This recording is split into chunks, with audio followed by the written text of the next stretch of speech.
Hello, everybody. Welcome. We're just going to give it a few minutes so everybody has a chance to kind of file in. We are expecting quite a few people here today. And I think it's great that so many of you are interested in joining us. Just going to wait a few minutes. Just so everybody's aware, this is a webinar. So I know some of you might be used to logging into Zoom and seeing yourselves on the screen, but this is not about you today. This is about Kim and the DuSable Museum. So you will not see yourselves. You will not have access to your cameras or your microphones, but you can still talk to us if you need to. If you have a tech question, please feel free to type it in the chat.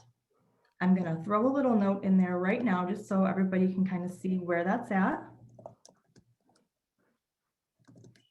During the actual presentation, I'm going to go ahead and disable the chat so that we're not overwhelmed with questions or comments, but you will be able to use the Q&A feature to direct questions to Dr. Kim Dulaney today.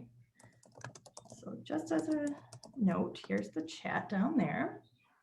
And while we're waiting for everybody to join us, if you guys want to throw a note in the chat telling us where you're from, how you found out about this presentation, what you're looking forward to, that would be awesome. We're going to get started in just a few minutes again, if you're just joining us now. In the meantime, also, this program today is brought to you by 42 suburban Illinois libraries. I'm very pleased to be able to offer this program in partnership with them, and I cannot thank everybody enough for all of their hard work on this. Very exciting. We had our first program in the series last week. It was presented by the Shed Aquarium, and it was actually a virtual penguin encounter. It was super cute. One of the penguins kept attacking the cameraman, so it was definitely a different experience. Everybody really enjoyed it though. All right. Just gonna give it a few more moments.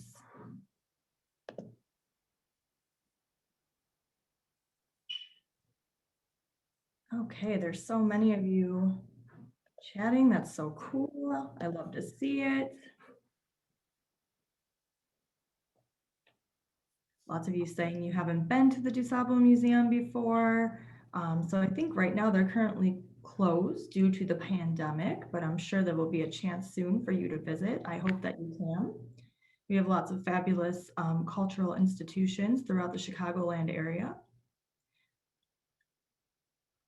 All right, awesome, guys. And as a reminder, during the presentation, I will be disabling the chat. So if you could please put any questions you have for our presenter in the Q&A, that would be greatly appreciated.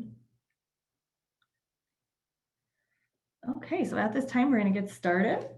Welcome, my friends. It's great to see so many of you have registered and showed up for today's discussion to be hosted by Dr. Kim Dulaney. My name's Kate. I'm the Adult Services Programming Specialist here at the Algonquin Area Public Library District. I am joined today by my friends and colleagues, Anna of the Crystal Lake Public Library and Jill of Lake Bluff Public Library, and of course, Dr. Dulaney. As a reminder, this is just the second event in a series of virtual tours of various Chicagoland cultural institutions and museums, which is going to be presented via Zoom and taking place all of April and May. I'm very proud to be able to offer this series in partnership with 42 suburban libraries that you see listed here on your screen. I would like to extend a sincere thank you from all of us to Dr. Dulaney and the DuSable Museum for giving us this experience today. Please remember that you can sign up for any of our upcoming events by visiting your library's online events calendar. I truly hope you enjoyed today's program. So again, if you could please just put your questions in the Q&A, we will get to as many as we can after the presentation ends. And I will be disabling the chat in just a moment here. and we are recording today's presentation. So for any reason you have to step out early or something comes up, you will be able to view this on your library's YouTube channel shortly thereafter. So that being said, I'm going to turn things over to Dr. Dulaney, and we're ready to start here. Hello, everyone. Thanks for having me today. Now, you just put a lot of pressure. You said 42 suburban libraries, and instantly I got the shakes, but here we go. Okay, so thank you for having me today. I'm so excited to be with you all and to represent DuSable Museum of African American History. And so I was trying to think of something that would be interesting and not redundant, like all of the things, and not even sad or depressing. So I was trying to think of what's good. What would I like to share with you all, with the libraries? And so I have a program I'm going to share with you now, a presentation, and I called it Fly Your Kite, History of Black People in Flight.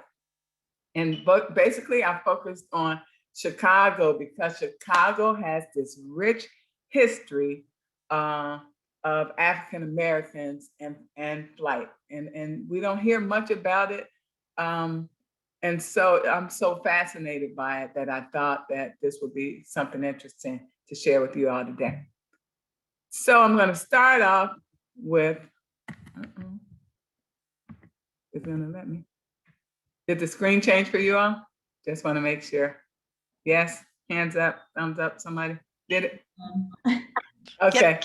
Oh, great. Okay. I'm going to start off with this story called The People Could Fly because it kind of sets in context the understanding that the relationship that African Americans have with flight. This is a story called The People Could Fly. It's a folktale by Virginia Hamilton.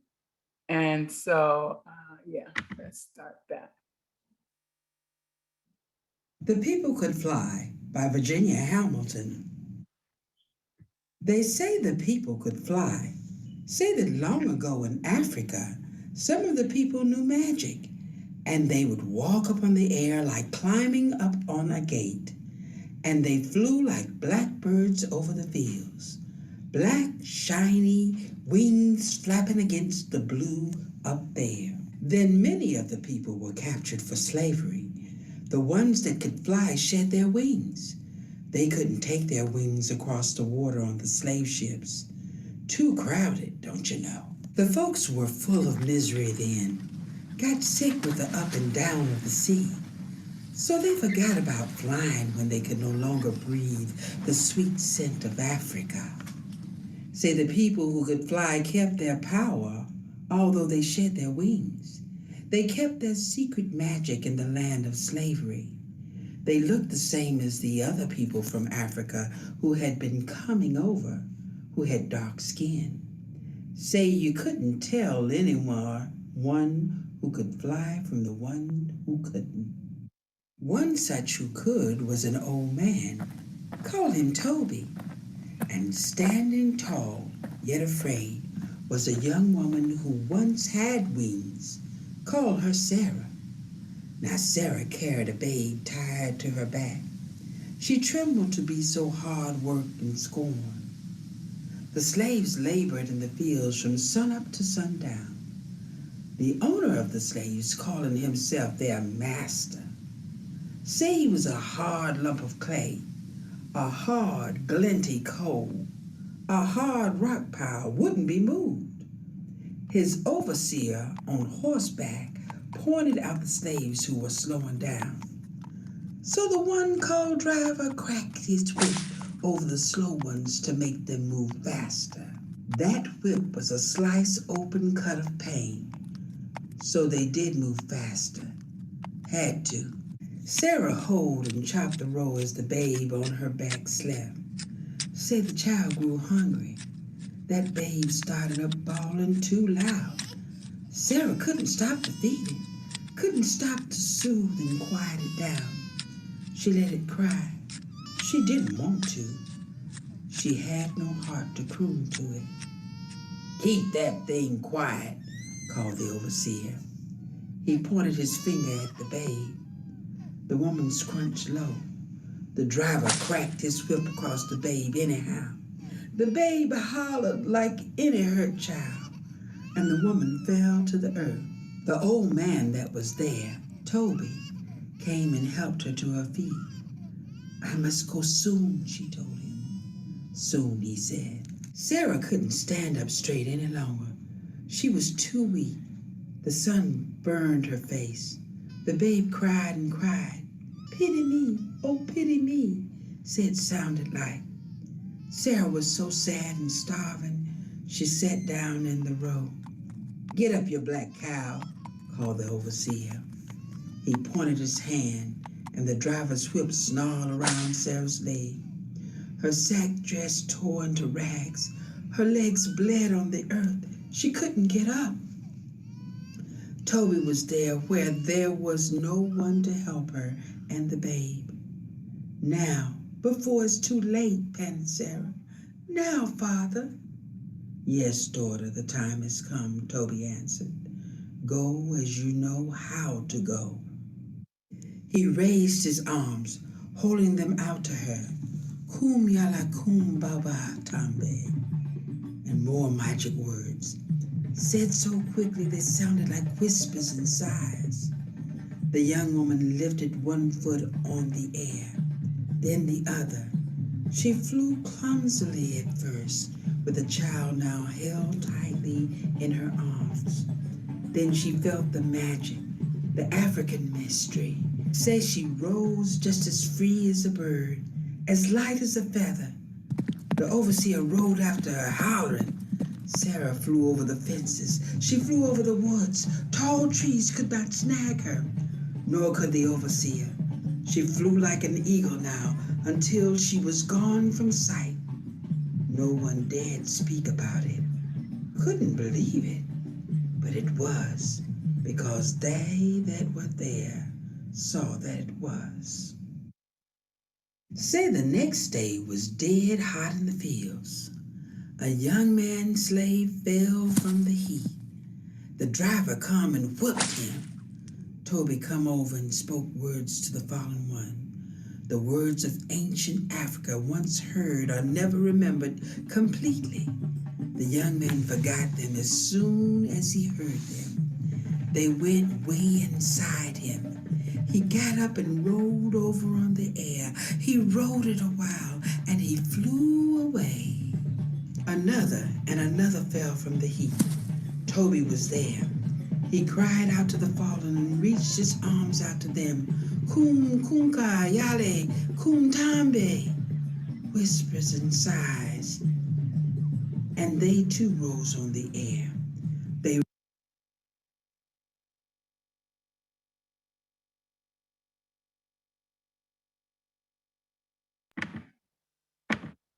Okay, I'm gonna stop the story there so that you all can go get it and read the rest of it, but you get the gist of it, which is that the people could fly.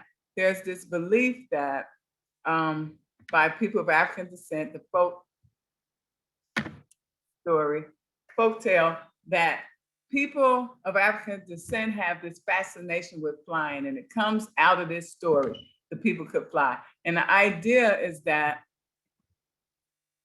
the people could fly, you can escape your circumstances. So in bad situations, oftentimes African Americans imagine that people would just take wings and you can go above whatever the situation is. Any type of oppression or bad situation, you could just fly above it.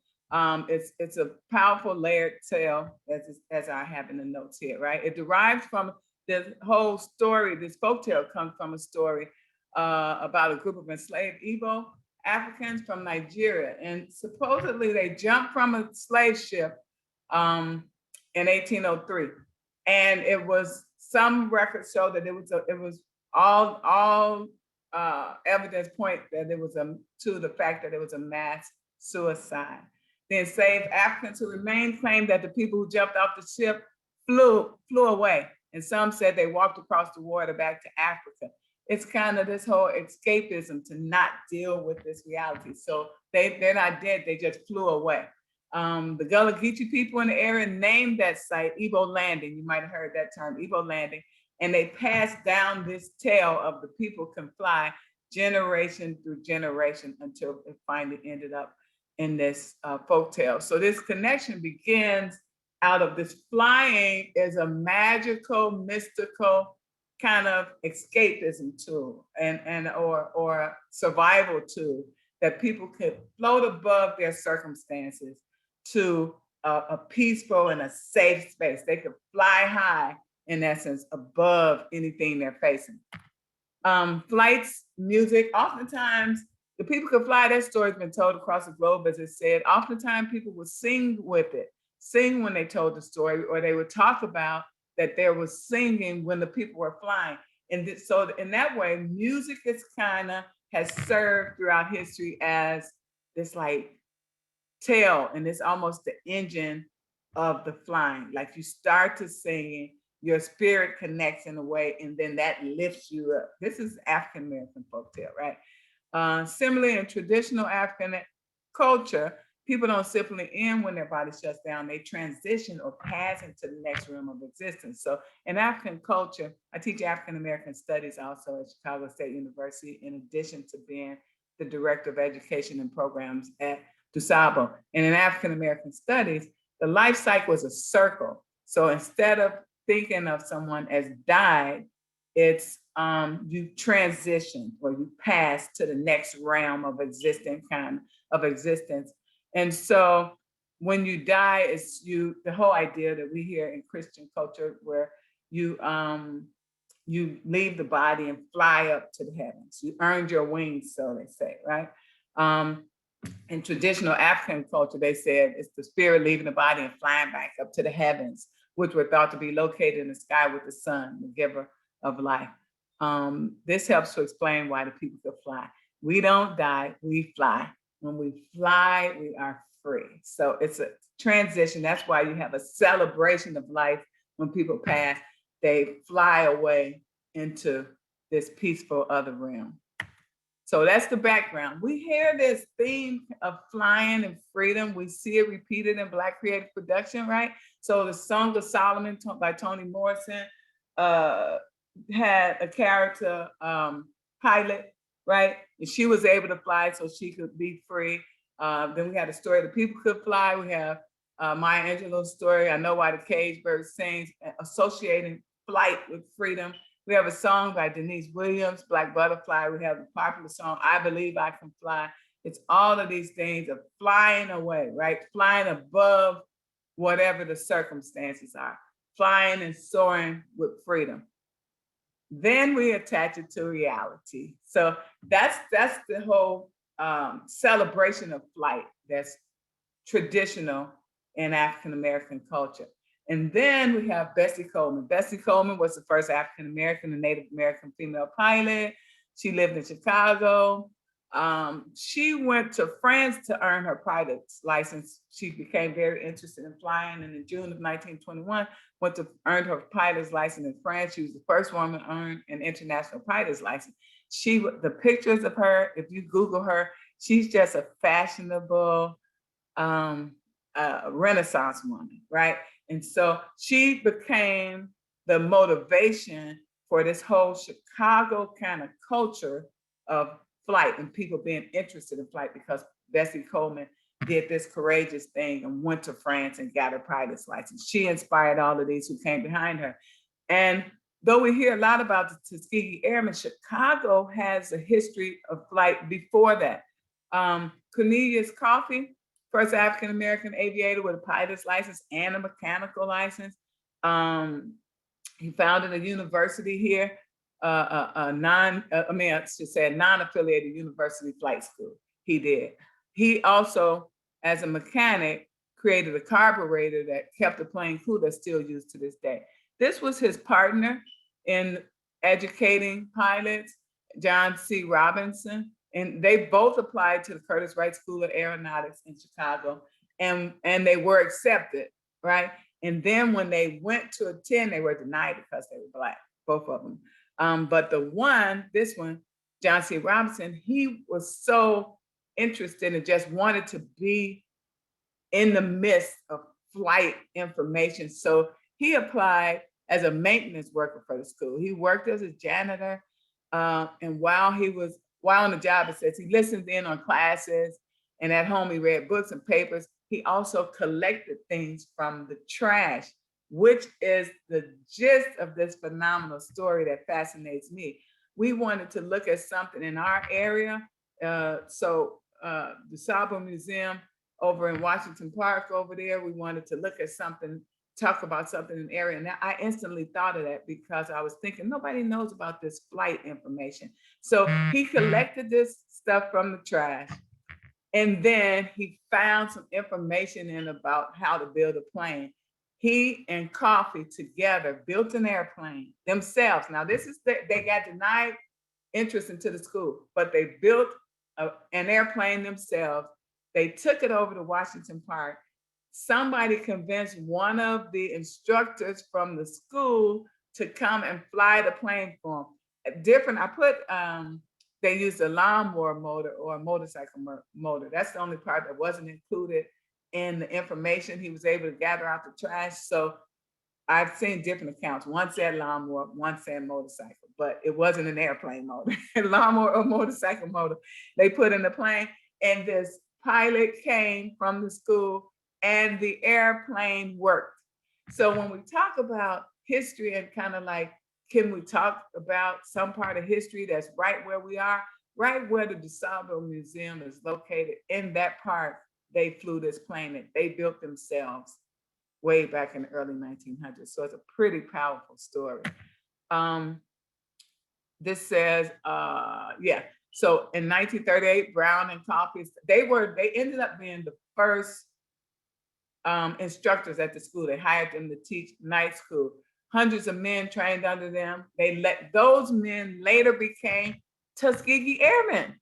So we hear about Tuskegee Airmen and all of the history, but we don't hear about where did they come from, right? And who trained them.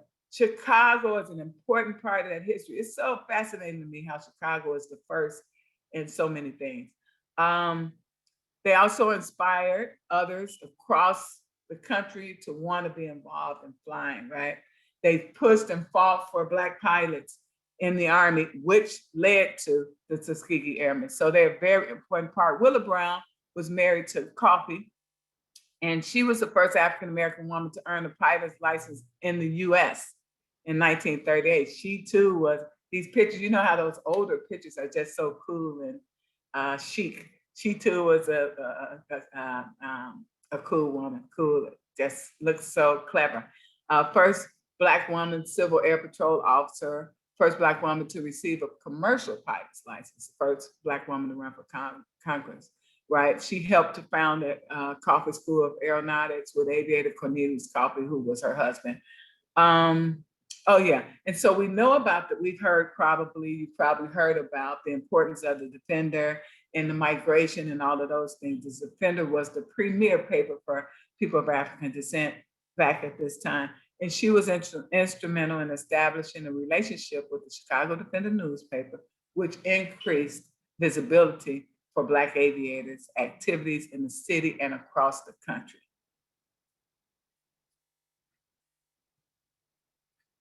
Here's a little more information.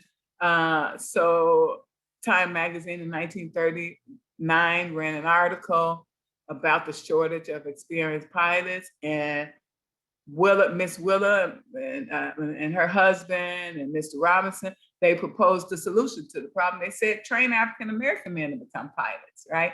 And they pushed and fought for that. And their school became part of the government-funded training. They participated of African-American, they had to participate on a separate but equal basis. So they could participate, but we know that segregation was the law of the land, and it has to be separate. But they were able to initiate these programs.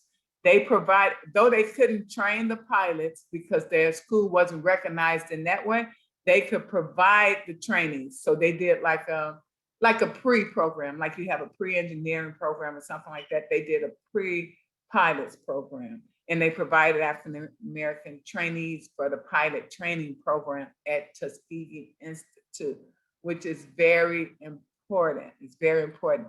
This program led to the creation of the famed Tuskegee Airmen, and Willa was directly responsible for training over 200 future Tuskegee Airmen and instructors. Little Miss Willa, that we, she hasn't to me been given her rightful place, but hopefully following this, maybe somebody will do some research. She also earned, I can't see my own notes here. Let's see. Oh, I know that she was the first American woman to have both a pilot's license and a mechanic's license, like her husband had. Here's a picture of some Tuskegee Airmen, right? First Black military aviators in the U.S. Armed Forces. Many were trained in Illinois. This is very important because they built, that training is very important because it shows again, when we think of flight and this core concept of flying above the circumstances, they built not only the airplane, they also built their own runway at the school out here in Robbins, Illinois. And they, with their own hands, they built it, laid down the ground that they needed and everything, and ran that school. Here's a quote from one of the students. If I can get up there, I'll help change things down here. So this whole idea of flying being a cure to problems is very prevalent in African-American community. Janet Herrmann, she worked as a health inspector in Chicago. She was inspired to fly by a billboard she saw that said, "Birds learn to fly, why can't you?"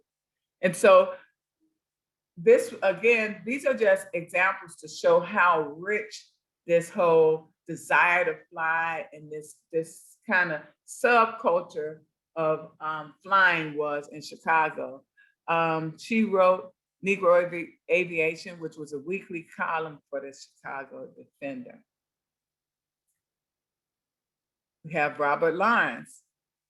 He was the first Black astronaut selected to a national space program. He was the only member with a doctorate. He helped develop the space shuttle.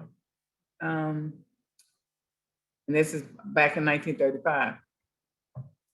Mae Jemison is a more popular one. We've heard of her, the first Black woman in space. She went to Morgan Park High School. I live right next to Morgan Park High School. So when we talk about Chicago, when we talk about your city, all of these things are right in my backyard. I wanted to show, this is a part of DuSable Museum's a current exhibit at Chicago Museum. It's not about aviation per se, but I thought it interesting, this parallel or this connectedness. So continuums and legacies. In Chicago, at DuSable Museum, we have an exhibit that's about Catherine Magnolia Johnson. And here we see, this is about World War I. This exhibit is Catherine Magnolia Johnson. This is particularly a section about her. And we have an interview on our website where we interviewed her great grandnephew, but she was involved in serving, she and a few other women were involved in supporting World War I. And so she provided books. She was an educator. She thought that those guys were in the service. Some of them were known to be illiterate, couldn't read and write. So she brought books for them. She was chosen and she went on a mission and brought books to them. She also provided like spiritual services and things like that, Catherine Magnolia Johnson. But it's important, why she's important to the aviation that came later is because for World War II, African Americans in Chicago were intentional about having as their goal to fly in the war, to be able to participate in the armed services. And Catherine Magnolia Johnson was there first in World War I. She was there doing work and bringing attention to and showing a connection to, a desire to be engaged with armed services. And so she came first. And then we have all of the history I just showed you. I wanted to show that the legacy continues, right? Only about 2.5% of the total Air Force aviators are African American today. There's a program in Chicago called the Young Eagles Program. I have a link there. Chicago has this rich legacy that we need to talk more about to help young people recognize aviation jobs as viable careers, right? We have this rich history. We need to engage young people in this history so that they'll know that it's not something foreign to us, that we were heavily engaged in this, involved in aviation years ago, a whole century ago. And then I thought, how could we pique interest? So when I first heard of this great opportunity, I was so excited. And I said, you know what? I'm going to have a fly day. And that's why I called it Fly Your Kites. And we're going to have people all over watch this presentation and then go out the next day on Sunday and fly their kites. You know, it'll be a great spring event. But the parks are closed, so I can't officially tell you to do that. So I wanted to do it in Washington Park and then just share the history. And that's a way to engage young people, make them interested in the flight. This will be an entry point. Hey, let's put together this kite. Let's watch how it soars through the air, blah, blah, blah. Get interested in flight. But again, we weren't able to suggest that as an institution. But clearly, if you like to do it yourself, I can't stop you. But fly. Kites have been used for human flight, for military applications, for science and meteorology, photography, lifting radio antennas, generating power, aerodynamics, experiments, and much more. Kite flying in New Zealand, the Maori tribes associated divine meaning to kite. So this whole idea of flying being a spiritual kind of attached to spiritual thing, it doesn't only belong to African Americans. It's a lot of people who believe that. They believe that birds carry messages from men up to the gods, and they shape their kites in the form of birds, right? In addition to religious significance and symbolism, kites were important in scientific experiments, as we just heard. Kites played an important role in aviation history. They were used to launch thermometers and other meteorological devices to measure the atmosphere. Benjamin Franklin and Alexander Graham Bell used kites in their scientific research. So it's not just fun, it's science also, right? The benefits of flying a kite are numerous. They're simple but important. Gross motor skills, right, are sorts of skills required to make big movements and generate lots of power. So just learning how to navigate, keeping that flight up. If you've ever flown a kite, you know what that's like. And it is a skill to that, hand-eye coordination, learning to share and work collaboratively with someone. That's a part of that, following instruction. You said making friends. Again, let me move this. Physical health, creativity, confidence, right? And then the other reward from flying kites is, like I said, to get other people interested in flying. We don't die, we fly your kites. Here's a quote from Song of Solomon by Toni Morrison, the late great Toni Morrison. Sugar man done fly away, sugar man done gone. Sugar man cut across the sky, sugar man gone home. That concludes that presentation. And so now I'll try to answer some questions. Hopefully everybody's excited, ready to fly kites and possibly take flying lessons. Thank you very much, Kim. That was very interesting. All right, let's see if we have any questions here. If you guys are still out there and you have questions for Kim, if you could please put them in the Q&A, I would really appreciate that. But in the meantime, let's see what we've got here. I wish I was in the plane flying. Like you said, share that pigments. It would be great if I could have did this from a cockpit or something, but anyway. That would have been really cool. Yeah. All right, so we have a question. To what extent was the participation by Black people impactful in early aviation? To what extent was the participation? One more time, I'm sorry. Yeah, I think she's trying to ask how how greatly did African American people impact early aviation? Okay, so again, the research I did, I started kind of with the first flight information being like the late 1800s, right? Or early 1900s. And then Bessie Coleman was the first person I could see that got a license, right? As we see, Black people weren't allowed to enter flight school. So it's the early 1900s, I would say.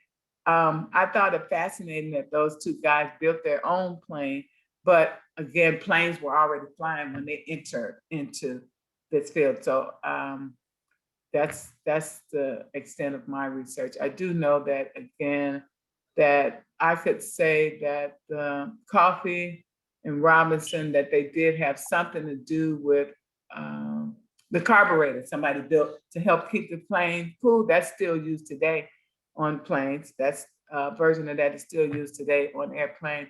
But as far as just again, flight education and stuff, they didn't enter into the 1900s.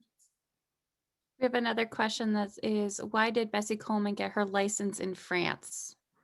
Oh, that's a good question. So Bessie Coleman got her license in France because she wasn't allowed to go to school here in America to get her license. And she had heard about opportunities where African Americans could go to France. She was just the first female to get that, but she wasn't the first African American to get a license in France. France was a little more open with regard to, America was segregated and there were just some things that African Americans weren't allowed to do, but France allowed her to go. That's why she's the shero of this. And she became everybody's inspiration because she actually went to France and got that license, And so she went there because she couldn't get it here. Others followed behind her and went to France as well. Others who could afford it, you had to be of a certain ilk, a certain privilege in order to do that. But a few other Chicagoans followed behind her and went to get their license in France as well. Very cool. Okay. Was Pastor Bill Winston of Living Word Christian Center in Forest Park a part of the Tuskegee Airmen? I don't know. That's a particular person? I don't know. I thought that was the person asking the question. I was thinking, this is going to be a religious question. Let me get ready. But I'm not sure. I'm not sure. On that site that I put in the presentation, I'll send you all that, and then maybe you could share out, because on that site, they list the individual, almost all, they list a lot of them, I would say, a lot of the Tuskegee Airmen, but I don't know.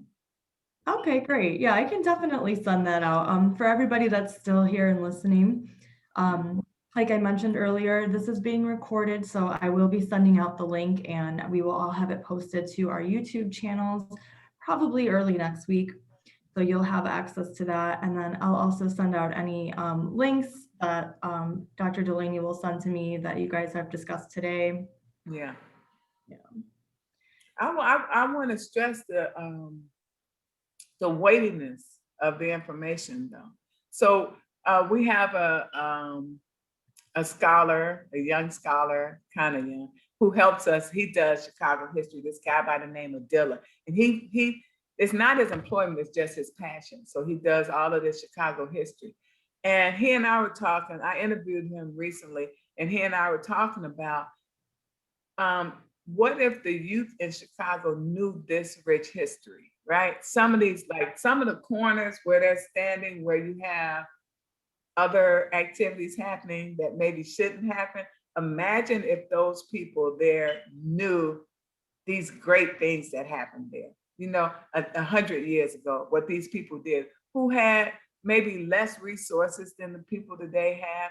As I said, this guy took a janitor's job and got notes out of the trash can and eavesdropped on conversations, to learn what he could. And so when you think of these circumstances that people were in and they found a way, right, and pressed through, that's a message that we need to share, right? We need to share this greatness. We need to share how they did it, It's not just like the Tuskegee Airmen off somewhere who were fantastic. No, these were these guys from the hood in Chicago, you know, who did these great things and did this training and then went on to make history in this phenomenal way. So I think that's really important. And to know that that plane was flown in Washington Park right there, I'm like, we should have like something out there, put a fake plane out there or something, you know, somebody do a statue. This is important history, you know? Yeah. That is very true. All right, let's see. We also have a question and a comment. This was great. Dr. Dulaney, what is your degree in? Okay, I have a degree in African American Studies. My bachelor's is in that. I have a master's in creative writing, MFA in creative writing. As you can tell, I'm so dramatic and animated. You know, I'm a creative person. So I have an MFA in creative writing, and my doctorate is in education. So that's what you see in me. African American Studies, and then you know, this passionate creative that I am, and then education. And I do all, that's why I educate in this way. Yeah. Somebody asked, why was the new plane test flight in Washington Park? What made it a good local testing ground versus other parks? Yeah, in my research, I can't say that I saw anything that spoke to that would answer that, but I would assume just location, because the school was in the inner city, in that area on the south side, and then you have the park there. I know that they built the plane in the lot of a business owner. They let them use the lot. So that must have been not far from there as well. So they built the plane in a borrowed lot of a business owner, let them, you know, do that. And then I would imagine it's just convenience. I would imagine it was just convenience, but I didn't read that anyway. That's just me assuming. Yeah. Very cool. All right. I think I lost my place here. Lots of people that want to know, when will the museum open for visitors again? I don't know if that's a question you can answer, but lots of people want to come out there and see what you guys have. Okay, great. We're excited to get people back in the building. We have, you know, we had the historic march. It's the largest of its type. Look at me being dramatic, but it's the truth. It's the largest of its type, the first largest of its type. And that was sponsored by Viola Davis and her husband in Time. And that opened, and right after that opened, we had to shut down because of COVID. So people haven't had, and it is an absolutely awesome experience. You put on a headphone and it's like you're at the March on Washington. You get a front seat to Dr. King's I Have a Dream speech. And so we're trying, that's the hold up a little bit, because we have to adjust that to adapt to COVID, you know, environmental situations. And so we were hoping to open in May, but now it looks like Juneteenth.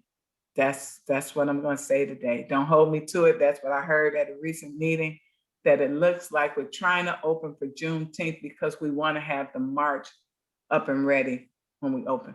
The Captain Magnolia Johnson exhibit was new as well. And so we have a lot of new, fresh things for people to see. Very Somebody asked, did the first Black airmen / women fly biplanes or single wing planes? Did they participate in races? Oh, wow. I was waiting for the question that would stump me, and that's it. So, okay. Did they participate in races? I don't know. I do know that the first plane, that school that they started, one of the women actually bought the first plane so that they could fly, right? And it was a single plane. I do know that. So they were training in single planes. That was the first plane that she bought. The plane that they built was a single plane. And so I don't know if they participated in races. I don't know. Again, I would only be guessing. So I don't want to do that. I don't know. I don't know if they participated in races. But I do know that the planes that they possibly, because of affordability, it was that single plane that they had. That's the plane they trained people in. That's the plane that they bought. Again, it's women's history too. Look, Women's History Month just passed. Look at this. A woman bought that plane, a woman. You know, women were involved in this training. A woman was the motivation. Here in Chicago, a woman was the motivation to start all these people. A woman went to France and got that license and started all that. And so, and when please Google it, you see all these cool pictures of these people. You know, those flight clothes are so cool anyway. You see all these people, they look so confident and like, you know, sure, like they had fun. So, yeah, that's all I know. I don't know if they did races. I'm not sure. I didn't read anything about them doing races.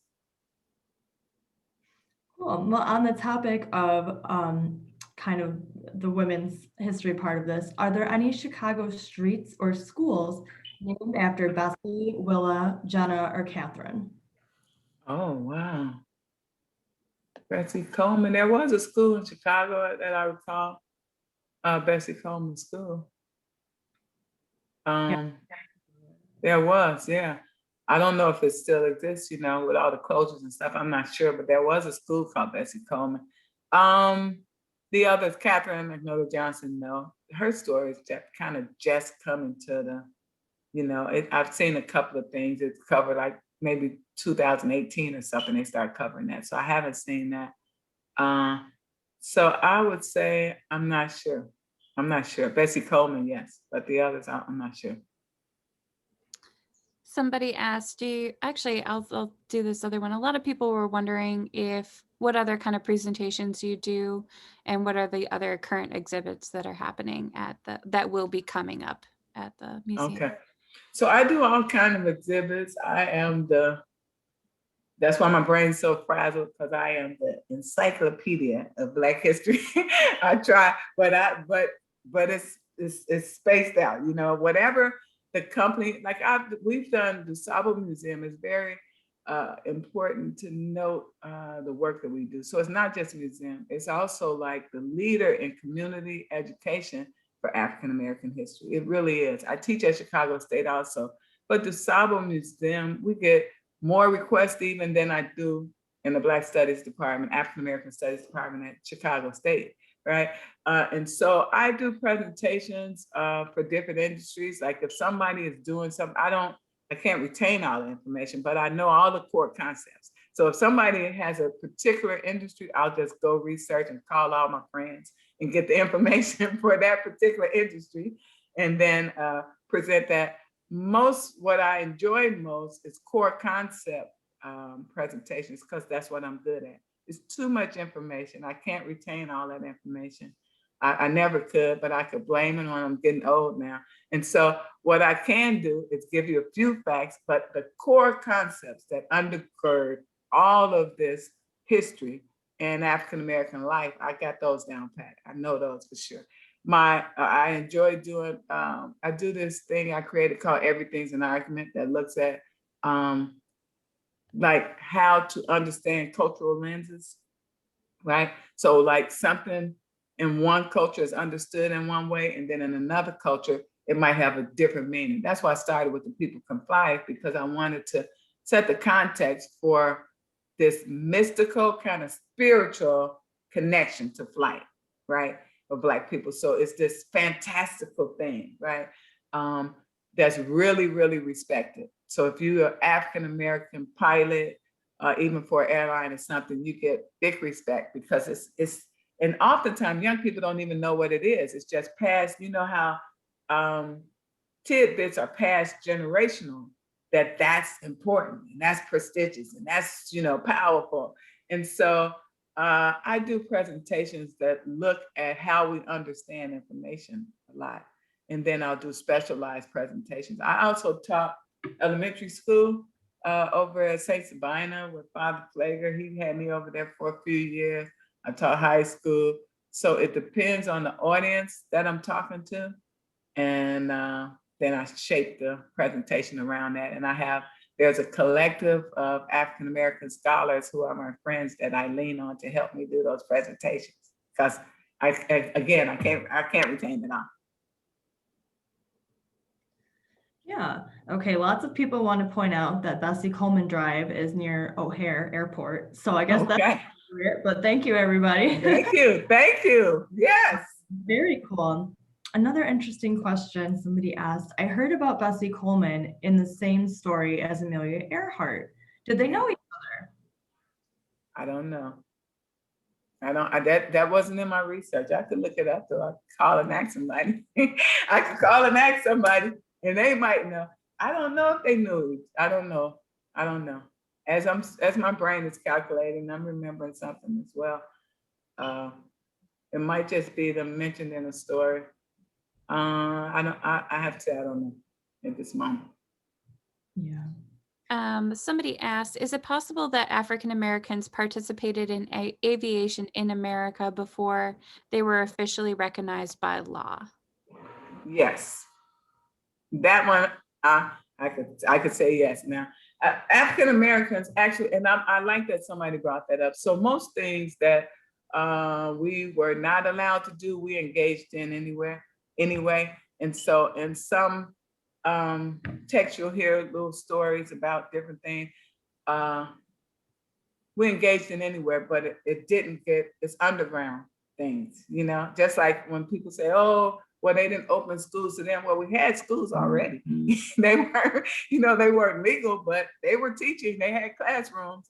And so I'm going to say yes for that. I do know that to be the fact that they participated, but this is the first thing of record that I could find, especially when we're looking at about Chicago. I know that Chicago was second to only LA back with this whole culture of aviation for Black people back in the early 1900s. LA was the only place bigger. And I do know that I have heard tales, not in this research, but about Black people experimenting with flight before this. Yeah. Okay. We even hear, let me add this. So I even hear when you hear of Tulsa, my brain is slow, I said, you hear of Tulsa when we talk about Black Wall Street, you heard that generic term and what happened there, where the records show that they had airplanes. And that happened in 1921. Tulsa, Tulsa, Oklahoma, and Black Wall Street, what happened there? That was 1921. They had planes before that. That was before this. Yeah. Okay. Now I lost my spot. Hold on. It was a good question. Uh-oh. Do you want me to go? Oh, I see it. Sorry, Joe, 1 second. What does the future of Black aviation look like? Yeah, so with your help, it'll look rich and full. With your help, we have, what's the number? 42 suburban libraries here.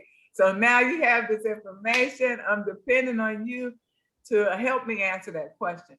I could say again that we're African Americans are 13% of, I always use this number to go back to because we're 13% of American population. So I always kind of expect at least 13%. I don't cry, I won't cry about it not being like 50, it's not a 50-50 thing, but at least 13% of most things. And we are, what number did I tell you? I don't know, 2%.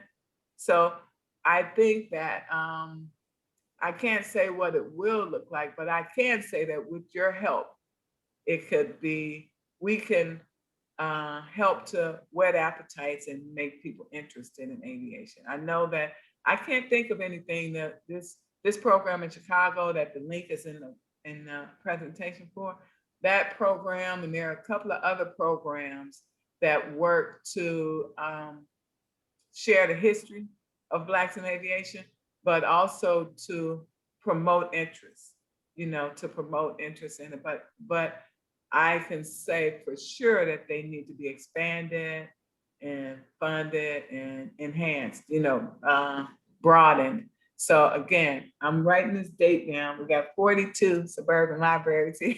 So I'm writing this date down, and we're gonna note this as the date we re-sparked an interest in aviation. And 18, 20 years from now, we'll look at the records and hopefully there'll be a big increase in African American people involved in aviation. How were these amazing professional African American ladies perceived by the society based on their great results in aviation, astronautics, and medical field? Were they able to motivate, encouraging movements for women of color to participate in? Yes, they were the heroes. And again, because I found it interesting that in all of my research, I didn't find anything that talked about, not in a clear, distinct way, talked about the chicness of the men, but I did see that about the women. They talked about the fashion and what she wore, almost like our presidential campaigns, like, what is she wearing? So they talked about what they were wearing, even sometimes more than they did their great accomplishments, right? So, but because of that, they were highly celebrated and they got a lot of attention. It wasn't always purely for the right reasons, because some of them, like, okay, this is the first this, the first that. But then I'm researching and I'm saying, oh, wow. And she went to medical school and she did all of these other great things like Mae Jemison, that her being first female astronaut, that's like a small part. She went on to do all this other great stuff that we never hear about. First is always highlighted, but I think we have to do a better job of women's history. And we're doing it now with Women's History Month, pulling out some of these other facts. Most often in history, when you look at the history of all of these phenomenal men characters, there are women working in those spaces as well, right? Making those things happen. And so to answer that question, they were respected. They were motivation for people in those days, because again, Bessie Coleman was the motivation for all of these others when they saw that she did it and she could do it, and that pulled other women and men into that field. And so they were respected. I don't think that they were recorded and memorialized in the same way as they probably would have been if they had been men. Because again, I had to dig to find out these histories about, but it is in a paper here and there. But I would like to see a statue of so-and-so somewhere. I would like to see this stuff. And I haven't seen that, but you can Google it and find it in some books and stuff. Yeah. So they're there. They were celebrated. They're there. They just weren't pulled to the front of the historical record. Absolutely. So guys, we just have time for a few more questions. If you're still here, when the webinar ends, there's going to be a short survey that's going to pop up. If you have a few seconds, if you could just fill it out for us, it'd be greatly appreciated. Otherwise, it will be included in the follow-up email, which will also contain the link to the recording. That's set to come out in a couple days. But before we wrap up, this is a good question. Are there any books or movies you would recommend about this topic? It was very fascinating. Okay, so there are. Let me send them to you. I didn't memorize them, but let me send them to you all, and you could share it out with the recording. Maybe put it in the information at the bottom of the recording. Maybe. Yeah. Absolutely. We can share all the lists and all of the links that you would like to. I can get those out to everybody that was here today. Yeah. For sure. I think we have time for one more. Jill, if you want to pull one more question from the Q&A for us. Yeah, just somebody had asked and wanted to highlight if there are any virtual events or lectures coming up from the museum.